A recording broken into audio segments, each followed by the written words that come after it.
Hello guys, আসসালামু আলাইকুম। Welcome to my new blog. তো গাইস, আজকে আপনাদের জন্য শুটকি ভর্তা আর হচ্ছে চিংড়ি মাছের ভর্তা রেসিপিটা শেয়ার করবো। তো চলুন ফার্স্টে এখানে আমি কড়াই দিয়েছি। তো প্লিজ কড়াইটা সবাই ইগনোর করবেন, এটা অনেক দিনের তৈলাক্ত, ওই জন্য এটা ফেলছি না। তো এটার মধ্যে আমি দিয়ে দিলাম পেঁয়াজ আর হচ্ছে গের রসুন কুচি, যেটা আমি আগে থেকে কুচিয়ে রেখেছিলাম।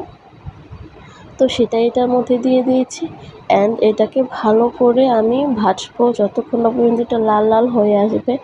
তো আমি এখানে পরিমাণ মতো একটু তেল দিয়ে দিয়েছি। এরপর এটাকে ভালো করে একটু ভেজে নেব, ততক্ষণ পর্যন্ত ভাজবো যতক্ষণ পর্যন্ত আমার পেঁয়াজের কালারটা না চেঞ্জ হয়ে আসছে গাইস। তো চলুন এটাকে ভাজতে থাকি। তো ভেজে নিচ্ছি। এরপর কালারটা এরকম চলে এসেছে। তো এরপরও আমি কিছুক্ষণ রাখবো, এই কালারটাও হয়নি। তো এরপর আমি কিছুক্ষণ রাখবো, দেখুন।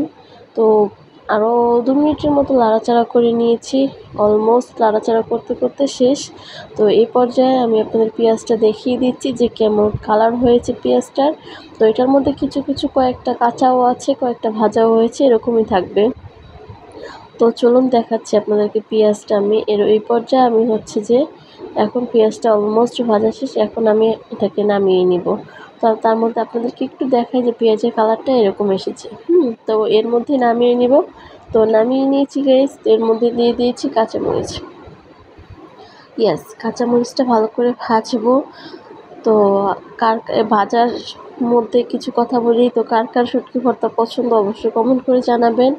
আর অবশ্যই আমার চ্যানেলে নতুন হয়ে থাকলে অবশ্যই কমেন্ট অ্যান্ড সাবস্ক্রাইব করতে ভুলবেন না। তো দেখুন, অবশ্যই এটা ভাজা হয়ে গেছে। তো যেভাবে চেয়েছিলাম সেভাবে হয়ে গেছে। তো ওটাকে নামিয়ে নিয়েছি। তারপরে দিয়ে দিলাম শুটকি মাছ গাইস। তো এটার মধ্যে শুটকি মাছ দিয়ে দিয়েছি। তো দেখুন, আমি যেটা ভেজেছি সেটা আপনাদেরকে একটু দেখাই নিচ্ছি। তো এইভাবে ভেজে নিই আমি। তো ভাজা এটা আমার অলমোস্ট হয়ে গেছে, শুটকিটাও প্রায় ডান ভাজা। তো একটু তেল দিয়ে আপনারা কী করবেন, ভালো করে একটু ভেজে নেবেন। ভেজে নিয়ে ভিতরে যে বড় কাঁটাটা আছে ওটা কিন্তু ফেলে দেবেন অবশ্যই। তো আমি এটা ফেলে দিয়ে এরপর ভর্তার জন্য রেডি হয়ে নিচ্ছি।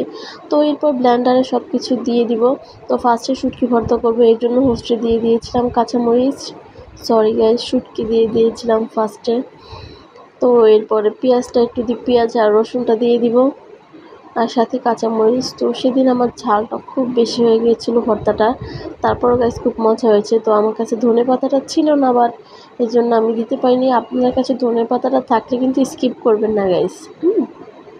অবশ্যই ধনেপাতাটা দিবেন, ধনেপাতা দিলে টেস্টফুল আরও হবে। তো চলুন ব্লেন্ডার সব কিছু দিয়ে দিচ্ছি বা ব্লেন্ড করে নিয়ে আসি।